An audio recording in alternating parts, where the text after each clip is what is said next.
Olá pessoal, sejam bem-vindos para mais um vídeo e nesse vídeo nós vamos falar sobre inline arrays. O que são esses inline arrays, né? Como que a gente pode utilizar? Vai ser bem interessante. Então vamos lá, pessoal. Eu tenho aqui comigo um código de exemplo e é bem provável que você já utilizou arrays, né, na programação em C Sharp.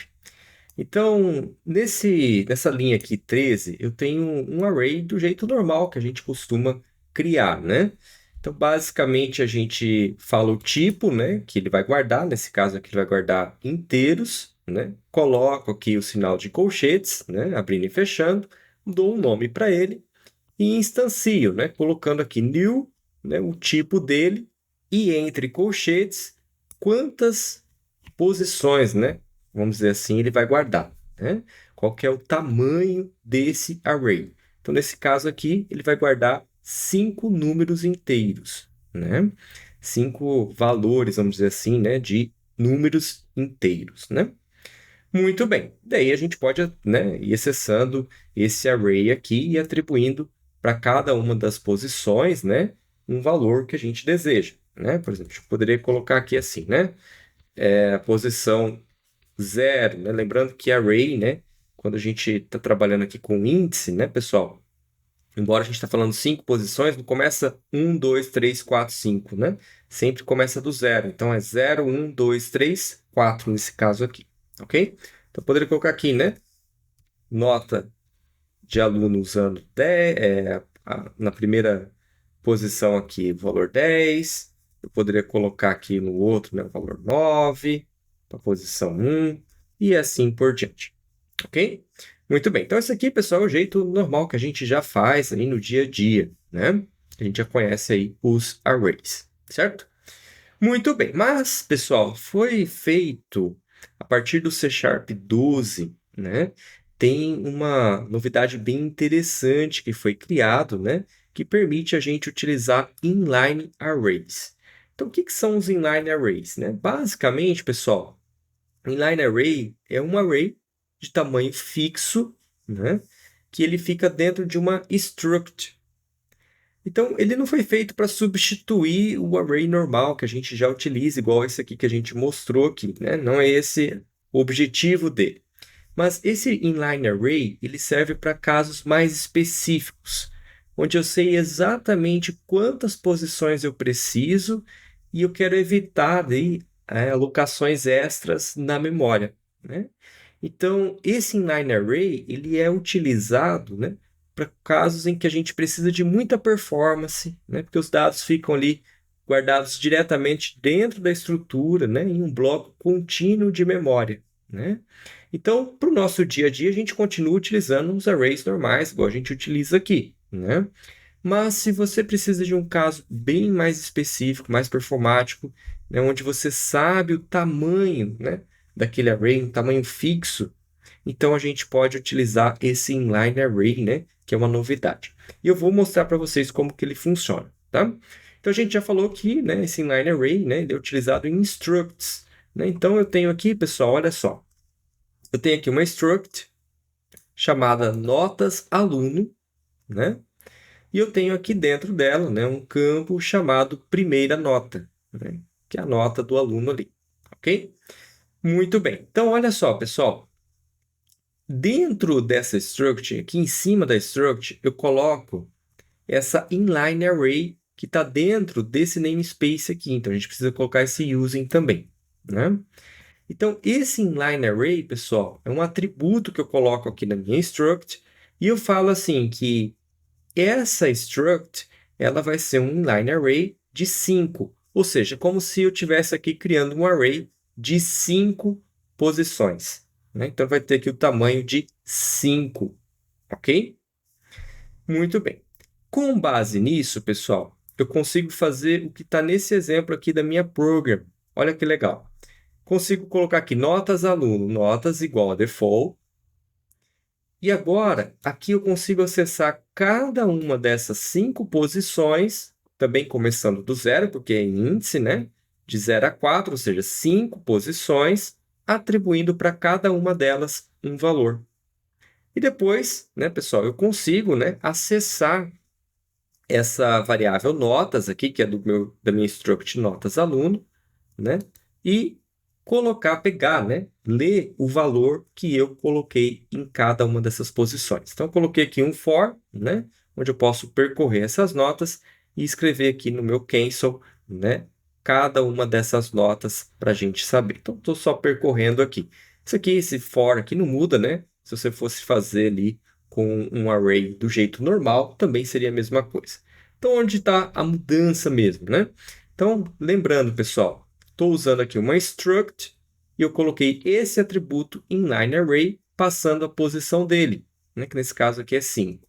Então, nesse caso aqui, pessoal, essa struct, né?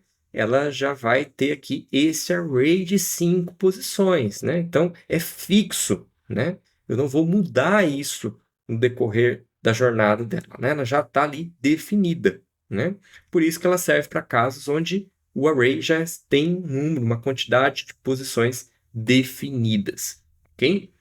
Muito bem, aqui a gente atribui cada uma delas do jeito normal, né? Perceba que é bem parecido com o que a gente fez aqui, né? Claro que aqui eu não fiz todos, né? As 5 posições, né?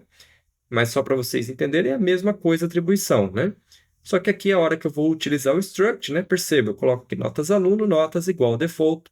Então, nesse exemplo aqui, eu vou ter ali as minhas 5 posições, né? Para essa variável notas aqui. Legal, né? Muito bem. Então, um jeito diferente da gente, né? Criar aqui os arrays, né? Uma novidade aí, né? Do C Sharp 12, a partir do C Sharp 12, que é bem interessante para casos performáticos, né?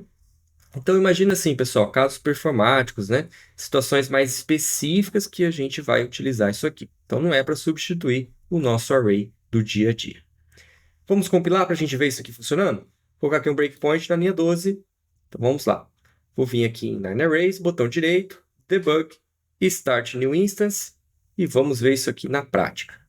Enquanto está compilando, não posso deixar de convidar vocês para conhecer os nossos cursos. Acesse o link que está aqui na descrição e conheça os diversos cursos que nós oferecemos na área de programação. Se você quer ir do básico ao avançado, nós temos cursos bem interessantes para você. Aproveite já aí para você conhecer esses nossos cursos. Muito bem, pessoal. Então, olha só, estamos compilando aqui. Agora vamos depurar, né? Então, vamos lá. F10, F10, F10. Então, aqui é o jeito normal, né? Ele está atribuindo aqui aos nossos notas usando array comum, né? Nessa variável que a gente criou. Perceba, eu coloquei o mouse em cima, olha só. Tenho aqui 10, 9, né? Na primeira posição, 9 na segunda posição, né? E assim vai, né? Muito bem. Agora, com esse jeito mais performático de criar arrays, né? Então, olha só. Aqui eu instanciei essa variável notas, né? Notas aluno, né? Então, olha só. Agora, a gente vai atribuir cada um desses valores. Olha só. Então, aqui no nosso notas, olha só. Perceba, né, pessoal? A gente vai ter aqui, né, nossa primeira nota, né? E dentro desse array, pessoal, né, que a gente criou aqui dentro dessa struct, melhor dizendo, a gente vai ter um array de 5 posições ali, né? Tendo os valores ali para a gente, ok? Muito bem, pessoal. E agora a gente consegue o quê? Correr cada uma dessas notas que a gente armazenou para a gente pegar o valor delas, né? A gente consegue percorrer cada uma delas, ok? Perceba aqui, né, pessoal, só um detalhe importante, né? Quando eu coloco o mouse em cima, é um pouco diferente do nosso array normal, né? Aqui o nosso array normal, aqui ele mostra cada uma das posições, o valor, né? Aqui já não, ele não está mostrando para a gente, né? Mas não quer dizer que não estejam lá os valores, tá? É só que o editor aqui mesmo, né, do Visual Studio Code, não está mostrando para a gente, tá bom? Muito bem, vamos percorrer então aqui. Então, olha só, estou percorrendo a primeira posição, né? Posição 0, índice 0, né? Então, ele vai escrever já aqui para nós. Olha só, nota 1, o valor é 8. Vamos para a próxima. Nota 2, o valor é 7. Nota 3, o valor é 10. Nota 4, o valor é 6. E a nota 5, o valor é 9. Legal, né? Então, a gente percorreu aqui, né, o nosso array. Bem interessante, né, pessoal? Muito bem, então, recapitulando, nós vimos hoje aqui sobre os inline array, né, que é uma funcionalidade que a gente pode colocar aqui nas structs, né? e a gente pode utilizar então essas structs aqui como um array, né? Deixando assim ele mais performático. No entanto, não se esqueça das limitações, né? Isso aqui se aplica para casos onde a gente sabe a quantidade, né, que a gente vai utilizar. A gente já tem aqui, né, colocado no código, né, pessoal, a quantidade definida, né? Então, isso aqui não é criado, né, aleatoriamente, ok? Então, não é criado ali quando a gente está, né, instanciando igual esse aqui, né, que a gente passa a posição aqui, né, que ele já fica fixo aqui no nosso código, ok? Então, a gente viu como que a gente pode utilizar. Ah, e um detalhe importante eu quero mencionar para vocês. No caso aqui da struct, então ele obriga que você tenha apenas um campo, né? Então, se eu tivesse aqui um outro campo, perceba, ó, vou colocar aqui um segunda nota. Perceba que ele já está dando erro aqui para a gente, olha, né? A gente tem que colocar em apenas um campo. Legal, né? Muito bem, pessoal. Então, deixa eu apagar isso aqui. Então, nós vimos aqui. Se você gostou desse vídeo, você gostou do que você aprendeu, não se esqueça de se inscrever aqui no nosso canal, caso você ainda não seja inscrito, e também de curtir esse vídeo. Nos vemos numa próxima e até lá!